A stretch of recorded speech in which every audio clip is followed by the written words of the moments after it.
Another day, another resignation. That is Donald Trump's administration plagued by the chaos that he has created with cover-up after cover-up after cover-up.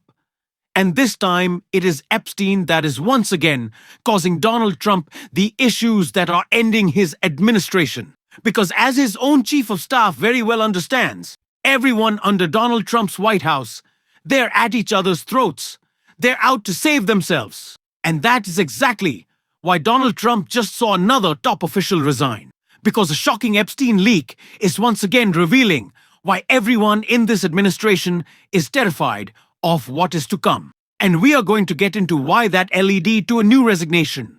But before we do, if I could quickly ask you to leave a like on this video, and if you haven't already, and you enjoy our channel, hit that subscribe button, because it goes a long way in supporting our work. Now, before we get into this resignation, I want to begin with what is the reason for it. And that's what Rakana broke down right here, talking about Epstein, and what Susie Wiles had to say in Vanity Fair. Congressman Khanna, we heard Susie Wiles say that Donald Trump had nothing to do with Todd Blanche, his former criminal defense lawyer, going down there to interview Ghislaine Maxwell before she gets the transfer. She says that was Todd Blanche's idea.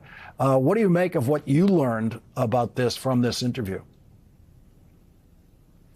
That she knows this has been a colossal mess up for Donald Trump and that Donald Trump and the administration have no credibility. I mean, she's basically implying that Ghislaine Maxwell tricked the president of the United States. I don't know if that makes it any better, but the idea is not believable that his personal attorney would go down there. They know that Maxwell has information that could be incriminating, and then suddenly she gets better treatment. I'd like to see Susie Wiles clarify, because she's obviously distancing herself from the rest of the article. Let's have her clarify this point, which she said she would. She's also, in discussing this situation, the Epsteinfiles she says that she has read what she calls the Epstein file. And she says Donald Trump is in it, and Donald Trump is in it a lot, but of course he's not doing anything wrong in what she reads and what she says is the Epstein file. She says that when Pam Bondi, the Attorney General, first pretended to release the Epstein files, that she was releasing folders full of nothing. What do you see in what she's trying to say about what she knows or doesn't know about the Epstein file?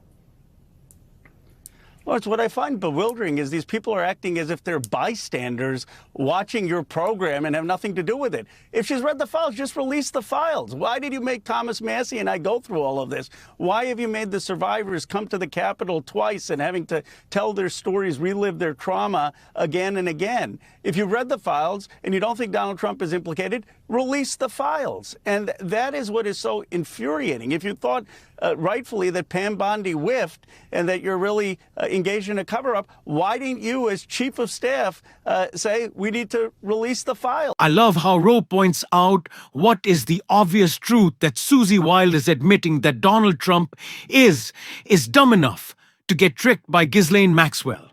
And mind you, that is exactly what happened. Donald Trump was tricked with flattery or there's an equal exchange of goods here. Of course, we know Ghislaine Maxwell wants to stay in her 5-star resort prison. She gets a dog, she does yoga, she gets DoorDash delivered. And Donald Trump attempted and failed in his attempt to cover up that relationship with Epstein and everything that Ghislaine Maxwell did. But in doing so, he only brought more attention. And Marjorie Taylor Greene is expanding upon what attention will be brought to a list that Maxwell says doesn't exist. Trump says doesn't exist, but she has a different idea. The DOJ deadline is Friday, and Susie Wiles was actually pretty critical of the Justice Department's handling of this so far. She said there is no client list, and it sure as hell wasn't on Pam Bondi's desk. Why do you think the Attorney General said that it was then? I'm not sure. I don't have specifics on that, but I've listened to the women themselves. And the women themselves, a smaller portion of them, which is, there's a lot of them. They think there's around 1,000 victims. But a smaller portion of these women say that there is a list of men, rich, powerful men. So Susie Wiles, by admitting that Donald Trump was in his younger years, and by that, she means when he was 50 friends with Epstein, and Marjorie Taylor Greene, talking again about this Epstein list. The Epstein list that Pam Bondi said was on her desk and then somehow disappeared is once again bringing the scandal into the public view, right? There is so much happening in Donald Trump's administration. Sometimes it's hard to narrow it down. But something that just did is the man who is resigning seemingly over this botched release of half-hearted Epstein files. And it's Dan Bongino and his resignation, which is happening right now. He's reportedly packing up his desk as you are watching. This video shares a lot about how Donald Trump is going to try to go forward with the Epstein scandal. And I want to take a look at the resignation. Dan Bongino is boxing up his FBI office as exit talks grow. FBI Deputy Director Dan Bongino is clearing out his office after reportedly admitting he will be leaving the bureau within weeks, according to the New York Times. Amid the never-ending saga surrounding the will-they-won't-they release of the Epstein files, Bongino has told people around him he could depart as soon as this week or late as mid-January. The Times reported. The outlet said the former Secret Service agent has already begun sending office knickknacks and other personal items back to Florida, where he intends to return to pro-Trump broadcasting ahead of the 2026 midterms. Trump-friendly outlet Fox Propaganda, citing sources, has disputed that Bongino's office is already empty, but conceded that his imminent departure is a possibility. It was reported last week by former political journalist Rachel Bade that Bongino was to be Trump's fall guy over Epstein. The FBI denied this to be the case to the Daily Beast in the strongest terms.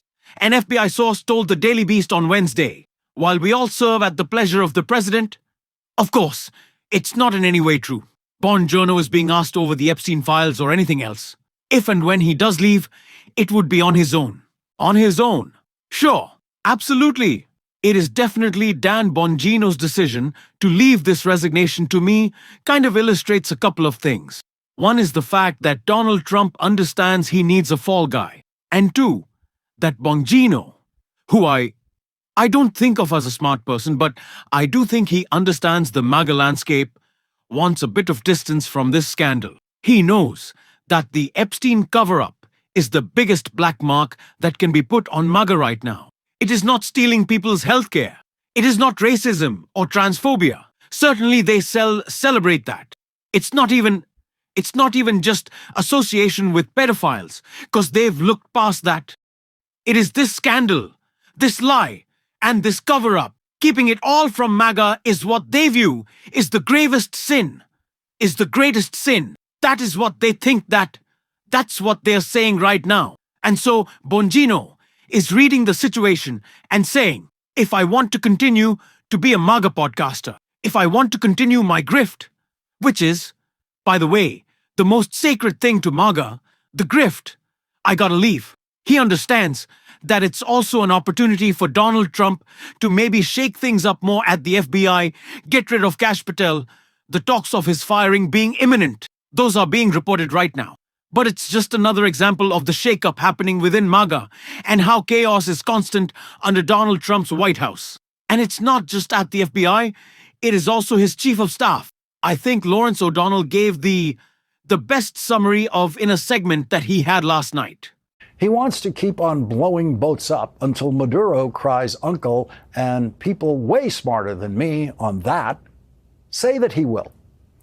It'd be nice to think there are people way smarter than Susie Wiles working for Donald Trump, but there is no evidence of that. Susie Wiles says that the Trump reason for killing people in small boats is regime change, not to stop drug trafficking, as Donald Trump has claimed. Of course, it is impossible to stop drug trafficking by randomly shooting at small boats that might or might not be carrying cocaine, which is not one of the real killer drugs that makes it to the United States, like fentanyl.